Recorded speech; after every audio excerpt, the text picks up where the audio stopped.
بسم اللہ الرحمن الرحیم بسم اللہ الرحمن الرحیم وبہ نستعین وصلی اللہ علی محمد وآلہ الطاہرین وصحبہ المنتجبین اللہم صلی علی محمد وآل محمد۔ معزز طلبہ کرام، السلام علیکم ورحمۃ اللہ وبرکاتہ۔ آج کا سبق تصدیقی دلالت کے حوالے سے ہے۔ گزشتہ سے پیوستہ اس سبق میں ہم تصدیقی دلالت کی خصوصیات بیان کریں گے۔ گزشتہ سبق میں ہم نے دلالت کو تصوری اور تصدیقی میں تقسیم کیا تھا اور دونوں کی ایک اجمالی تصویر آپ کے سامنے رکھی تھی۔ آج ہم تصدیقی دلالت کے حوالے سے مزید کچھ نکات بیان کریں گے، بتائیں گے کہ یہ تصدیقی دلالت کہاں سے پیدا ہوتی ہے، اس کی خصوصیات کیا ہیں، یہ کس چیز کو کشف کرتی ہے اور یہ کیسے وجود میں آتی ہے۔ تو آئیے چلتے ہیں سبق کی جانب۔ سب سے پہلے قرأت متن کر لیتے ہیں۔ وَلَكِنَّا إِذَا قَارَنَّا بَيْنَ تِلْكَ الْحَالَاتِ وَجَدْنَا أَنَّ الْجُمْلَةَ حِينَ تَصْدُرُ مِنَ النَّائِمِ أَوْ تَتَوَلَّدُ نَتِيجَةً لِاحْتِكَاكٍ بَيْنَ حَجَرَيْنِ لَا يُوجَدُ لَهَا إِلَّا مَدْلُولُهَا اللُّغَوِيُّ ذَاكَ وَيَقْتَصِرُ مَفْعُولُهَا عَلَى إِيجَادِ تَصَوُّرَاتٍ لِلْحَقِّ وَالْإِنْتِصَارِ وَالنِّسْبَةِ التَّامَّةِ فِي ذِهْنِنَا۔ وَأَمَّا حِينَ نَسْمَعُ الْجُمْلَةَ مِنْ مُتَحَدِّثٍ وَاعٍ فَلَا تَقِفُ الدَّلَالَةُ عِنْدَ مُسْتَوَى التَّصَوُّرِ بَلْ تَتَعَدَّاهُ إِلَى مُسْتَوَى التَّصْدِيقِ إِذْ تَكْشِفُ الْجُمْلَةُ عِنْدَئِذٍ عن أشياء نفسية في نفس المتكلم، فنحن نستدل عن طريق صدور الجملة منه على وجود إرادة استعمالية في نفسه، أي أنه يريد أن يخطر المعنى اللغوي لكلمة الحق وكلمة المنتصر وهيئة الجملة في أذهاننا، وأن نتصور هذه المعاني كما نعرف أيضا أن المتكلم إنما يريد منا أن نتصور تلك المعاني لا لكي يخلق تصورات مجردة في ذهننا فحسب،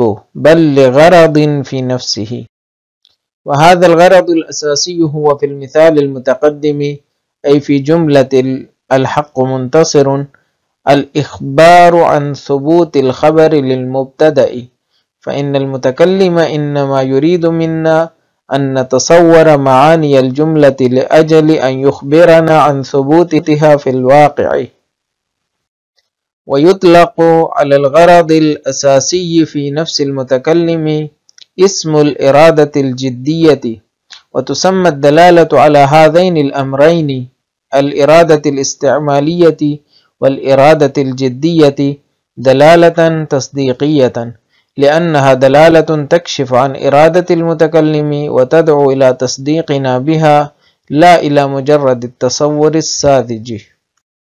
یہ تو عبارت تھی جو ہم نے قرأت کر لی۔ آئیے چلتے ہیں ماخوذ نکات کی جانب۔ گزشتہ سبق میں ہم نے دلالت کا مفہوم بیان کیا تھا اور بتایا تھا کہ لفظ کے تصور سے معنی کا تصور ذہن میں آئے تو اسے دلالت کہتے ہیں، اور پھر ہم نے بتایا کہ لفظ کو دال کہتے ہیں اور معنی کو مدلول کہتے ہیں، اور گزشتہ سبق میں ہی ہم نے دلالت کی جو تقسیم تھی وہ بیان کی تھی کہ دلالت تصوری ہوتی ہے اور تصدیقی ہوتی ہے۔ پھر ہم نے تصوری دلالت کی خصوصیات کا ذکر کیا تھا اور بتایا تھا کہ یہ لفظوں کے کانوں میں ٹکرانے سے پیدا ہوتی ہے۔ اس کا منشا جو بھی ہو، کہیں سے بھی آپ کے کانوں میں الفاظ کی گونج آئے تو آپ کے ذہن میں معانی کا تصور آنے لگتا ہے، اور یہ وہی معانی ہوتے ہیں جو لغت میں وضع کیے جاتے ہیں۔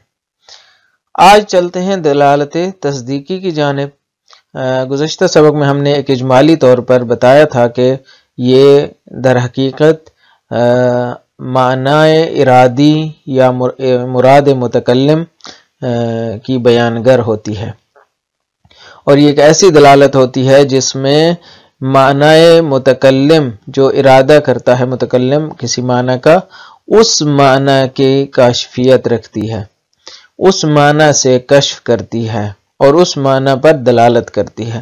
پس دلالت تصدیقی وہ ہے جو ارادہ متکلم سے نشأت لیتی ہے۔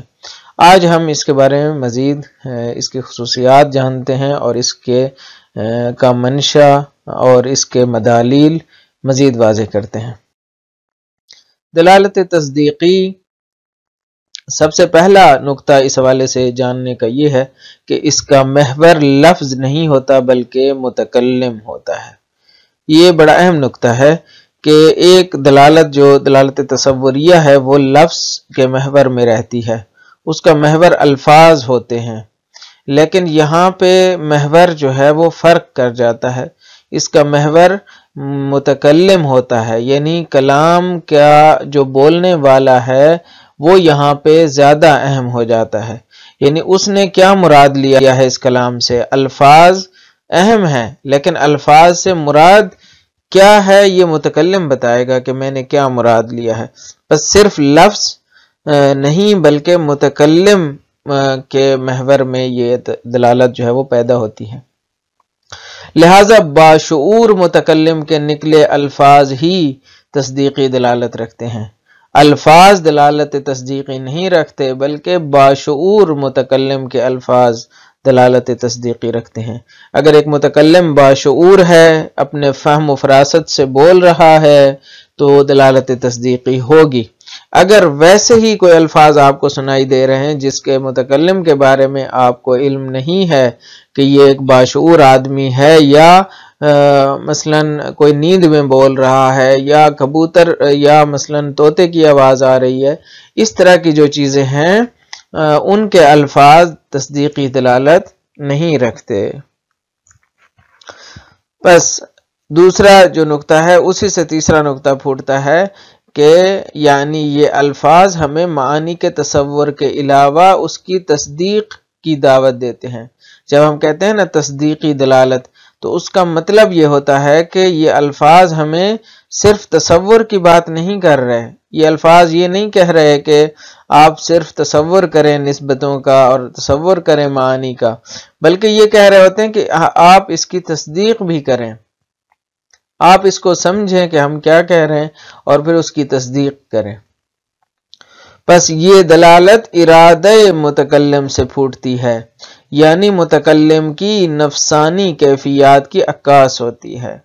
پس متکلم اس میں اساس ہے، متکلم اصل ہے اور متکلم کا ارادہ ہے، اور یہی ارادہ ہی دلالت تصدیقیہ کو وجود میں لاتا ہے، کیونکہ اس کے اندر ایک دعوت پنہان ہوتی ہے، ایک دعوت چھپی ہوتی ہے، کس کی؟ تصدیق کی۔ بس دلالت تصدیقی کو دلالت تصدیقی کیوں کہتے ہیں؟ کیونکہ یہ ہمیں بلا رہی ہوتی ہے تصدیق کی جانب، ہمیں بلا رہی ہوتی ہے کہ ہم اس کے مفہوم کو کے صدق کے بارے میں نظر دیں اور بتائیں کہ یہ مفہوم کس حیثیت کا ہے، کیا آپ اس کی تصدیق کرتے ہیں یا نہیں کرتے۔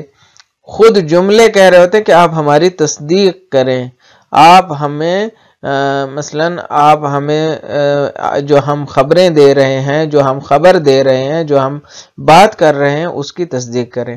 لہٰذا متکلم کا جو نفس ہے، اس کی جو کیفیات ہیں، اس کا جو ارادہ ہے، اس نے جو معنی مراد لیا ہے، اس معنی کی تصدیق کرنا یہ اس میں چھپا ہوتا ہے، اس لیے اس کو کہتے ہیں دلالت تصدیقیہ۔ اب دلالت تصدیقیہ کے متعلق کچھ مزید نکات جاننے کی کوشش کرتے ہیں جن کا زیادہ تر تعلق منشا سے ہے۔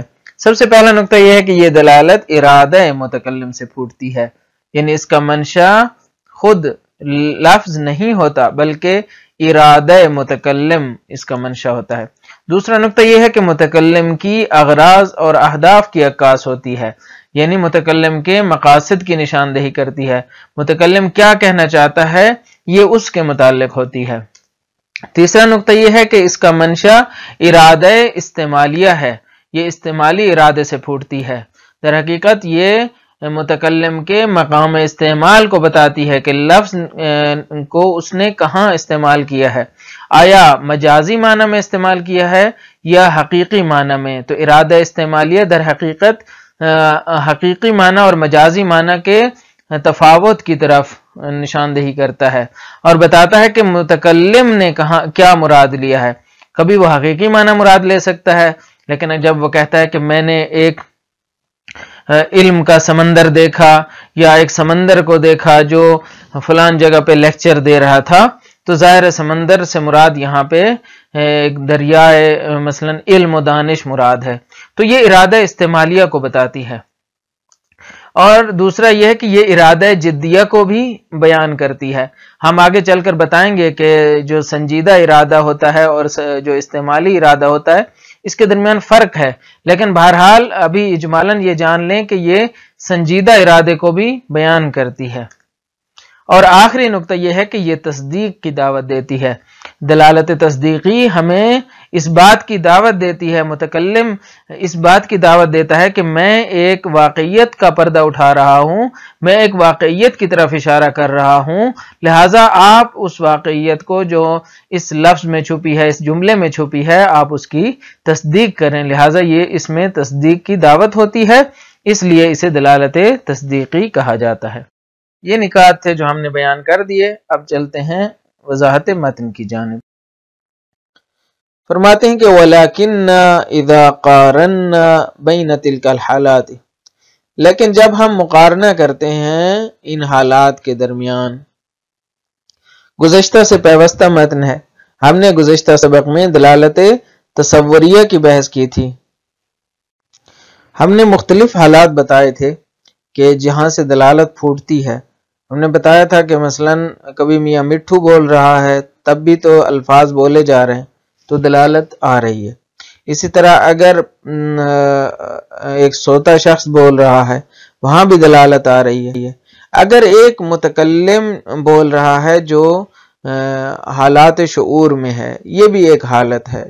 تو بہرحال کہتے ہیں جب ہم مختلف حالات کا مقارنہ کرتے ہیں اور مقایسہ کرتے ہیں تو وجدنا، ہم یہ دیکھتے ہیں، ہم یہ پاتے ہیں کہ ان الجملۃ حین تصدر من النائم او تتولد نتیجۃ لاحتکاک بین حجرین لا یوجد لها الا مدلولها اللغوی ذاک، جملہ جب ایک سوتے شخص سے صادر ہوتا ہے یا جملہ جب ایجاد ہوتا ہے دو پتھروں کے احتکاک کے نتیجے میں، دو پتھروں کے آپس میں ایک دوسرے سے ٹکرانے کے نتیجے میں جب کوئی جملہ فرض کر لے آپ پیدا ہوتا ہے تو لا یوجد لها الا مدلولها اللغوی ذاک، وہاں پہ اس کا کوئی سوائے مدلول لغوی کے اور کوئی چیز وہاں پہ وجود میں نہیں آتی۔ وَيَقْتَصِرُ مَفْعُولُهَا عَلَى إِيجَادِ تَصَوُّرَاتٍ لِلْحَقِّ وَالْإِنْتِصَارِ، اور گزشتہ جو ہم نے مثال دی تھی اس کی طرف ناظر ہے کہ جب ہم کہتے ہیں کہ الحق منتصر، حق پیروز ہے یا حق غالب ہے یا حق فتح یاب ہے، تو اس کا جو مفعول ہے یعنی اس کا جو مدلول ہے وہ اقتصار کرتا ہے، اکتفا کرتا ہے کس چیز کے اوپر کہ وہ ایجاد کرے تصورات کو، صرف تصورات کو ایجاد کرتا ہے۔ آپ کے ذہن میں کچھ تصورات آتے ہیں، کس کے بارے میں تصورات آتے ہیں؟ پہلا تصور للحق، حق کا تصور آتا ہے، حقیقت کا تصور آتا ہے جب کلمہ الحق آپ کے کانوں میں ٹکراتا ہے۔ اسی طرح منتصرون یعنی فتح یاب ہے تو آپ کے ذہن میں انتصار اور فتح کا تصور آتا ہے۔ اور تیسرا والنسبت التامۃ فی ذہننا، اور ایک نسبت تامہ کا تصور آتا ہے۔ نسبت تامہ یعنی وہی ربط تام جو ہم نے پہلے بتا دیا ہے کہ جو مبتدا اور خبر میں ایجاد ہوتا ہے۔ فی ذہننا، بس یہ تصورات ہمارے ذہن میں ایجاد ہوتے ہیں اس جملے کو سننے کے بعد۔ وَأَمَّا، لیکن دوسری صورت کیا ہے کہ حین نسمع الجملة من متحدث واع، جب ہم جملہ سنتے ہیں ایک ایسے شخص سے، ایک متحدث، ایک متکلم سے، ایک کلام کرنے والے سے کہ جو واعی ہے، جو باشعور ہے، جو شعور اور آگاہی کے ساتھ بول رہا ہے۔ فلا تقف الدلالة عند مستوى التصور، تو اس صورت میں دلالت صرف تصور کی حد تک متوقف نہیں ہوتی، ٹھہرتی نہیں ہے، رکتی نہیں ہے، یعنی پہلی سیڑھی پہ نہیں رکتی، جس طرح میں نے پہلے عرض کیا تھا کہ دلالت تصوری پہلی سیڑھی ہے. یہ دلالت تصوری ایسا نہیں ہے کہ ایک دوسرے سے بالکل ہی مد مقابل میں ہوں، نہیں، مفہوم کے اعتبار سے دو الگ الگ چیزیں ہیں. جب ہم ان کو تجزیہ کرتے ہیں مفہومی طور پر تو دلالت تصوری الگ چیز ہے، دلالت تصدیقی الگ چیز ہے. لیکن جب خارج میں، جب وجود میں آتی ہے، باہر اپنے ہمارے ذہنوں میں جب ایجاد ہوتی ہے، تو واقع میں واقعیت ان دونوں کی ایک دوسرے سے تضاد میں نہیں ہے، بلکہ یہ ایک دوسرے سے متداخل بھی ہو سکتی ہیں. بہرحال کہتے ہیں فلا تقف الدلالۃ عند مستوى التصور، اس صورت میں یہ جو دلالت ہے وہ تصور کے مقام پر نہیں ٹھہرتی، بل تتعداہ الی مستوى التصدیق، بلکہ تصدیق کے مرحلے کی طرف بڑھ جاتی ہے. تتعداہ آگے بڑھنے کو کہتے ہیں، تتعداہ بڑھ جاتی ہے. یہ دلالت تصور سے، ہو کا مرجع تصور ہے، اور تتعدی ہے یا جو ضمیر ہے وہ دلالت کی طرف جا رہی ہے. بس یہ دلالت آگے بڑھ جاتی ہے، کہاں؟ الی مستوى تصدیق، تصور سے آگے بڑھ کے تصدیق کے مرحلے تک پہنچ جاتی ہے. کیوں؟ اذ تکشف الجملۃ عندئذ عن اشیاء نفسیۃ، یہ منشأ دلالت بتا رہے ہیں کہ کیوں تصدیق کے مرحلے تک پہنچتی ہے. کہتے ہیں کیونکہ جملہ اس وقت، عندئذ اس وقت، کب؟ جب ہم اسے متحدث واعی سے سنتے ہیں. جملہ اس وقت کشف کرتا ہے عن اشیاء نفسیۃ، نفسانی اشیاء کو، نفسانی کیفیات کو، کچھ نفسانی چیزوں کو، کہ جو کہاں پہ ہیں؟ فی نفس المتکلم، جو متکلم کے ضمیر میں ہیں، ما فی الضمیر میں ہیں. پس متکلم کے ضمیر میں جو چیزیں موجود ہیں اس کے ما فی الضمیر کو کشف کرتی ہے. فنحن نستدل عن طریق صدور الجملة منه على وجود ارادة استعمالیة فی نفسه، جب ہم استدلال کرتے ہیں کہ یہ جملہ اس سے صادر ہوا ہے، ہاں فنحن، بس جب یہ چیزیں کشف کرتی ہیں تو فنحن، اس کے نتیجے میں ہم استدلال کرتے ہیں اس طریقے سے کہ چونکہ یہ جملہ صادر ہوا ہے اس متکلم واعی سے، وہاں سے ہم نتیجہ لیتے ہیں کہ علی وجود ارادۃ استعمالیۃ فی نفسہ، ہم یہ استدلال کرتے ہیں کہ ایک ارادہ استعمالی موجود ہے فی نفسہ، متکلم کے نفس میں، فی نفس المتکلم. بس ہم اس متکلم کو دیکھتے ہوئے بات کرتے ہیں کہ وہ کیونکہ ایک باشعور آدمی ہے، اس نے ایک استعمالی ارادہ کیا ہے، اور ہم پھر اس ارادہ استعمالی کو کشف کرتے ہیں. کیا ارادہ کیا ہے؟ کہتے ہیں اے انہو یرید ان یختر المعنی اللغوی لکلمۃ الحق وکلمۃ المنتصر وہیئۃ الجملۃ، کہ ارادہ یوں کیا ہے کہ ان یخترا، وہ اختار کرے، پہنچائے، معنی لغوی کو، کلمہ حق کا جو معنی ہے، یخترا یعنی کہ ذہنوں میں ایجاد کرنے کو کہتے ہیں. خطرہ ببالی، میرے ذہن میں یہ چیز خطور کیا، میرے ذہن میں یہ چیز آئی. یخترا یعنی کسی کے ذہن میں یہ چیز ایجاد کرنا.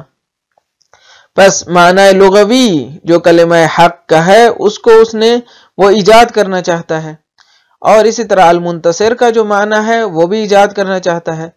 وَأَن يُخْتِرَ هَيْئَةَ الْجُمْلَةِ فِي أَذْهَانِنَا، اور ایک اور چیز بھی ایجاد کرنا چاہتا ہے، وہ حیات جملہ ہے کہ جو ہمارے اذہان میں ایجاد ہو جائے.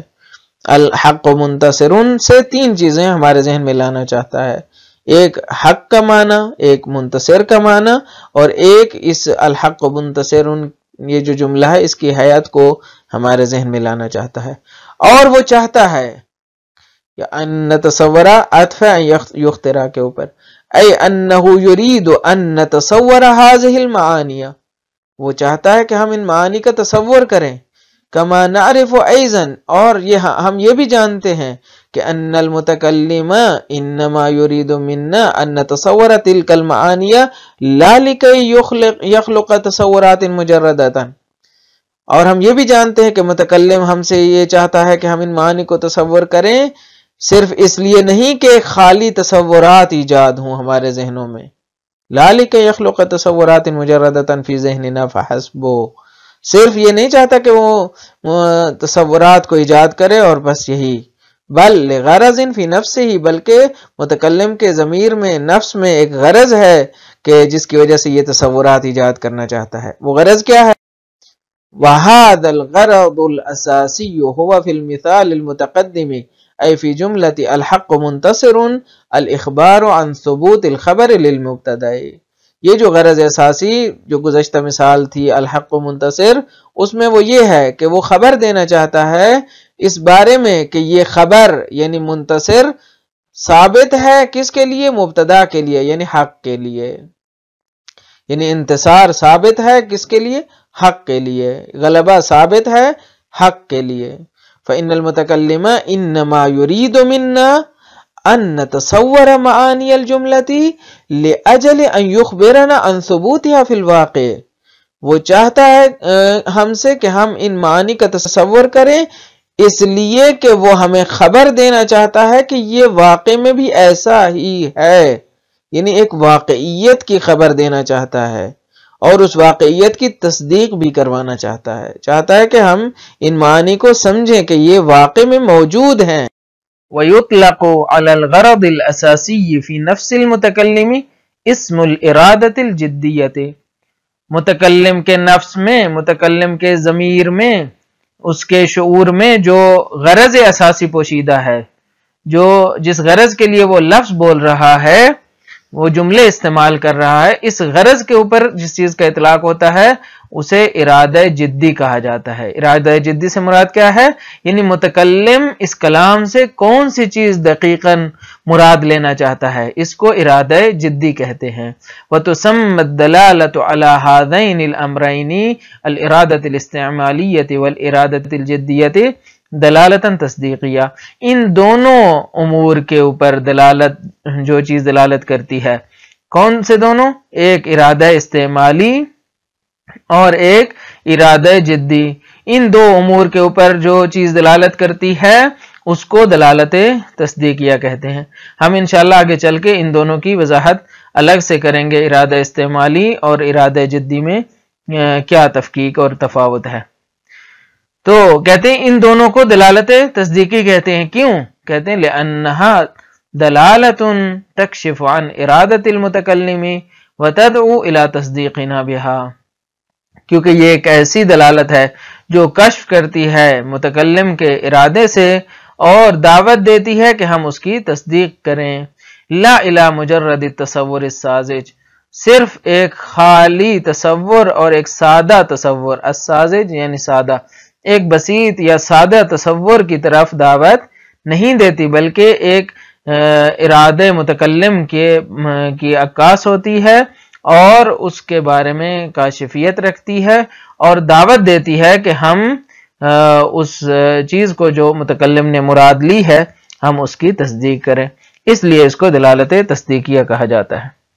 خلاصہ کلام یہ ہے کہ آج کے سبق میں ہم نے دلالت کی اقسام کو ایک بار پھر دہرا لیا اور بتایا کہ دلالت تصوری ہوتی ہے اور تصدیقی بھی ہوتی ہے، اور پھر آج ہم نے دلالت تصدیقی کی خصوصیات کا تذکرہ کیا، بتایا کہ یہ دلالت ارادہ متکلم سے پیدا ہوتی ہے نہ کہ لفظ سے، اور یہ بھی بتایا کہ معانی کے تصور کے علاوہ اس کی تصدیق کی دعوت بھی اس میں ہوتی ہے، اسی لیے اس کو تصدیقی دلالت کہتے ہیں، اور یہ بھی بتایا کہ یہ دلالت ارادہ جدی اور ارادہ استعمالی دونوں پر دلالت کرتی ہے۔